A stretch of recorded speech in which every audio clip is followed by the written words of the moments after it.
Ninguém... Super Mario 64, o jogo que revolucionou o modo de se jogar Mario. E não só Mario, ele deu início a toda uma era dourada de games em 3D que estavam por vir. Mas como era de se esperar, ninguém faz uma obra-prima da noite pro dia. Super Mario 64 sofreu várias modificações até chegar na sua versão final, na qual conhecemos.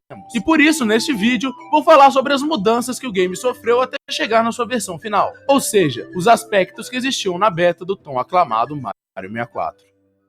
Primeiramente, vou falar sobre o possível alpha do game. Há rumores que o jogo chegou a ter um protótipo para o Super Nintendo, porém não se sabe ao certo se existiu realmente esse tal protótipo, tanto que nem existem imagens sobre ele. Porém, o que se sabe é que o game utilizaria a tecnologia do chip Super FX, tanto que o game até ficou conhecido como Super Mario FX, e que mesmo o game sendo 3D, ele seria muito similar à jogabilidade implantada nos outros games anteriores da franquia, dando a entender que as fases não seriam tão abertas como ficou em Super Mario 64. Bom, logicamente o jogo nunca saiu. Um dos motivos, e provavelmente o motivo principal por esse jogo não ter saído, foi que o SNES não possuía tanta tecnologia para aguentar um jogo como eles queriam fazer. E além do mais, o SNES estava no final de sua vida. Então eles resolveram migrar a ideia para o novo console que estava por vir, ou seja, o Nintendo 64. Bom, agora saindo das suposições, vou falar dos aspectos da beta do game já no Nintendo 64. Primeiramente, o game teria 32 fases, porém no final das contas, o game ficou apenas com 15 fases. O game também teria um modo multiplayer, ou seja, o Luigi seria sim um personagem jogável. Mas devido a limitações do próprio Nintendo 64, isso não foi possível. Tanto que apenas no New Super Mario Bros. Wii, ou seja, muito tempo depois, essa tecnologia de poder jogar com 2 ou mais jogadores em jogos do Mario foi aparecer, não incluindo spin-offs como Mario Kart, Mario Tennis, etc. Isso do modo multiplayer no Mario 64 foi até mencionado em uma entrevista com Satoru Iwata e Miyamoto, o criador da franquia, pra quem não sabe. Em uma outra entrevista sobre o game Super Mario 3D Land, Iwata chegou a falar que eles cogitaram a utilizar mastros em vez de estrelas no Super Mario 64. Sim, assim como no Super Mario Bros, Super Mario 3D World, inclusive, que é um jogo novo, e o próprio Super Mario 3D Land, que era o que ele estava fazendo na entrevista. Mas eles acharam que na época, pelo menos, seria mais acessível colocar outra coisa no lugar, algo mais fácil, algo que dê pra entender melhor em um jogo 3D, ou seja, a estrela. O jogo Super Mario 64 foi apresentado ao público no ano de 1995 e lançado só em junho de 96 no Japão. Mas como ele foi mostrado ao público em 95, várias fotos de demos foram tiradas, inclusive fornecidas pela própria Nintendo para algumas revistas e etc. E existem diferenças notáveis da beta para a versão final. E a maioria, quase tudo praticamente, são nos visuais, ou seja, o visual do game em geral. Algumas coisas mudaram drasticamente, enquanto outras coisas sofreram modificações pequenas. Por exemplo, no layout principal, onde aparecem sua quantidade de vidas, estrelas e moedas, comparando com o layout final, podemos notar algumas diferenças. Como por exemplo, as cores foram reduzidas, onde na beta tudo era colorido, tudo tinha cor diferente ali nos números. Ficou na versão final apenas uma cor laranja, sem contar que na versão final próprio.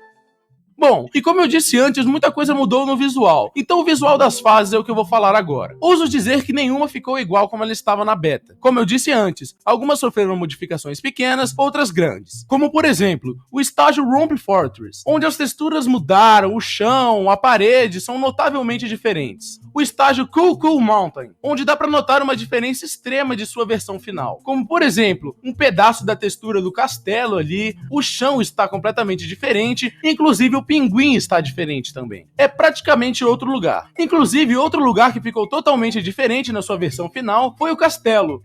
Mas na parte de dentro do castelo. Dá pra você ver algumas diferenças quando bota as duas imagens. O castelo na beta, ele parecia que não tinha escadas, a pintura era diferente e até mesmo as portas eram diferentes. Pode notar ali que, por exemplo, o número que fica na porta na versão final é diferente do número que fica na porta na versão beta. Não foram só as fases que mudaram. O jogo sofreu várias modificações, inclusive alguns sprites sofreram modificações do visual também, como o inimigo Tromp. Dá pra você notar aí que ele tá diferente. O inimigo Ponkey também. E até mesmo a estrela do jogo, onde as estrelas são similares a sprites já utilizados no Super Mario RPG de Super Ovo de Yoshi. Sim, a partir de códigos é possível acessar o modelo de um ovo de um Yoshi dentro do cartucho do Mario 64. Porém, quando o modelo é invocado, ele não faz nada. Não sai um Yoshi de dentro dele, ou sei lá, não acontece nada. E é a partir daí que entra uma teoria em que o Yoshi seria jogável, como no Super Mario World ou coisa do tipo. Porém, por algum motivo eles não colocaram ele no jogo jogo como um personagem ou um item, o que na versão final transformou ele em um NPC secreto, que quando você zera o jogo 100%, você pode encontrá-lo em cima do castelo e ele te dá 100 vidas e vai embora. Outros modelos presentes nos códigos do jogo, que não foram utilizados na versão final, são o Blarg, um inimigo que ficou muito conhecido na sua primeira aparição no Super Mario World, e até hoje ele aparece nos games do Mario. Este personagem era para aparecer na fase Lethal Lava Land, se por acaso ele não tivesse sido removido do game. Outro inimigo que não está na versão final é o Mini Shield Bully. Pra quem não se lembra, o Shield Bully é aquele boss famoso daquela fase Snowman's Land, e existem modelos não utilizados de uma criatura pequena dele, ou seja, o Mini Shield Bully. Também tem um modelo de um trampolim no jogo que, bem, funciona exatamente como um trampolim. Pulando nele, você pularia mais alto. Existem também outros modelos mais bobos, como por exemplo, o Big Bull Hound. Isso faria que a tela ficasse com uma certa contagem de chaves para abrir portas aleatórias que necessitam das tais chave Peach, e quando ele chegou lá, ele descobriu que o Bowser tinha raptado ela e blá blá blá. Então ele precisa recuperar as Power Stars para ajudar a vencer o Bowser e libertar a princesa. Essa é a história basicamente que ficou no final. Porém, na beta, não se sabe ao certo se essa seria exatamente a história do game, pois no começo do game, assim que você começa mesmo, ao invés de aparecer aquela tela inicial, aparecendo os comandos dos controles e tals, aparece uma frase que falava: "Bem-vindo ao mundo maravilhoso de Mario. Pessoas que gostam de aventuras, sigam em frente, o castelo está logo à frente." Ou seja, com essa frase, dá a entender que não é bem o castelo da Peach aquele lugar, ou muito menos que foi o Bowser que fez o tal mundo maravilhoso que estava citando na mensagem. Eu digo sempre, além de me ajudar, é pra isso que esse botão tá aí. Se você gostou, então clica no gostei. E se você ainda não é inscrito no canal, fique à vontade, clique no botão inscrever-se, que aí você fica por dentro de tudo que eu vou estar postando por aqui. É isso aí, pessoal, esse vídeo é patrocinado pela página Nintendista lá do Facebook, o link dela vai estar aí na descrição. Valeu, galera, e tchau!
Um personagem.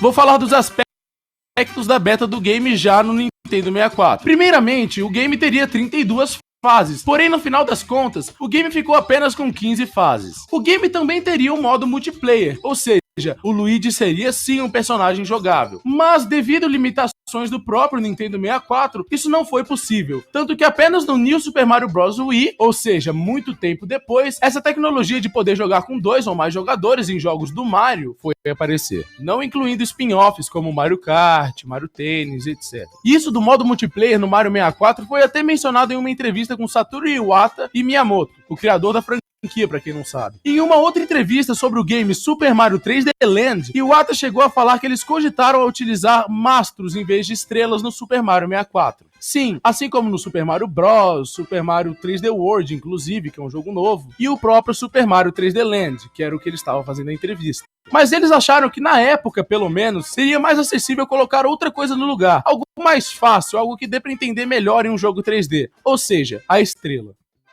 O jogo Super Mario 64 foi apresentado ao público no ano de 1995 e lançado só em junho de 96 no Japão. Mas como ele foi mostrado ao público em 95, várias fotos de demos foram tiradas, inclusive fornecidas pela própria Nintendo para algumas revistas e etc. E existem diferenças notáveis da beta para a versão final. E a maioria, quase tudo praticamente, são nos visuais, ou seja, o visual do game em geral. Algumas coisas mudaram drasticamente, enquanto outras coisas sofreram modificações pequenas. Por exemplo, no layout principal, onde aparecem sua quantidade de vidas, estrelas e moedas, comparando com o layout final, podemos notar algumas diferenças. Como por exemplo, as cores foram reduzidas, onde na beta tudo era colorido, tudo tinha cor diferente ali nos números, ficou na versão final apenas uma cor laranja, sem contar que na versão final próprio.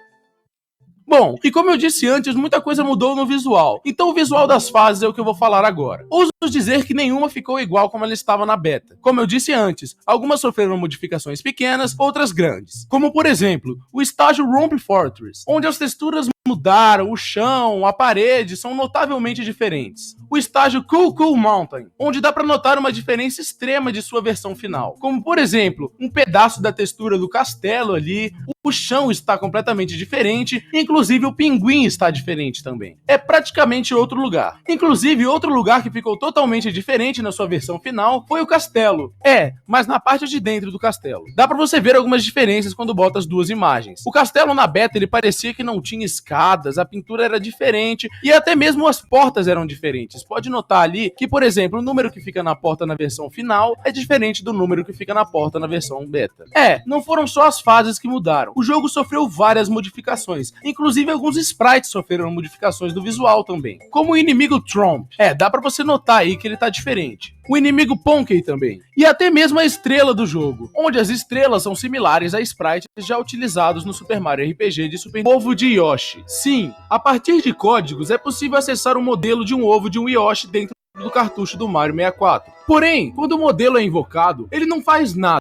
Não sai um Yoshi de dentro dele, ou sei lá, não acontece nada. E é a partir daí que entra uma teoria em que o Yoshi seria jogável, como no Super Mario World ou coisa do tipo. Porém, por algum motivo eles não colocaram ele no jogo como um personagem ou um item, o que na versão final transformou ele em um NPC secreto, que quando você zera o jogo 100%, você pode encontrá-lo em cima do castelo e ele te dá 100 vidas e vai embora. Outros modelos presentes nos códigos do jogo que não foram utilizados na versão final são o Blarg, um inimigo que ficou muito conhecido na sua primeira aparição no Super Mario World, e até hoje ele aparece nos games do Mario. Este personagem era para aparecer na fase Lethal Lava Land, se por acaso ele não tivesse sido removido do game. Outro inimigo que não está na versão final é o Mini Shield Bully. Pra quem não se lembra, o Shield Bully é aquele boss famoso daquela fase Snowman's Land. E existem modelos não utilizados de uma criatura pequena dele, ou seja, o Mini Shield Bully. Também tem um modelo de um trampolim no jogo que, bem, funciona exatamente como um trampolim. Pulando nele, você pularia mais alto. Existem também outros modelos mais bobos, como por exemplo, o Big Bull Hound. Isso faria que a tela ficasse com uma certa contagem de chaves para abrir portas aleatórias que necessitam das tais Chapit, e quando ele chegou lá, ele descobriu que o Bowser tinha raptado ela e blá blá blá. Então ele precisa recuperar as Power Stars para ajudar a vencer o Bowser e libertar a princesa. Essa é a história basicamente que ficou no final. Porém, na beta, não se sabe ao certo se essa seria exatamente a história do game, pois no começo do game, assim que você começa mesmo, ao invés de aparecer aquela tela inicial, aparecendo os comandos dos controles e tal, aparece uma frase que falava: "Bem-vindo ao mundo maravilhoso de Mario. Pessoas que gostam de aventura, sigam em frente, o castelo está logo à frente." Ou seja, com essa frase, dá a entender que não é bem o castelo da Peach aquele lugar, ou muito menos que foi o Bowser que fez o tal mundo maravilhoso que estava citando na mensagem. Eu digo sempre, além de me ajudar, é pra isso que esse botão tá aí. Se você gostou, então clica no gostei. E se você ainda não é inscrito no canal, fique à vontade, clique no botão inscrever-se, que aí você fica por dentro de tudo que eu vou estar postando por aqui. É isso aí, pessoal, esse vídeo é patrocinado pela página Nintendista lá do Facebook, o link dela vai estar aí na descrição. Valeu, galera, e tchau!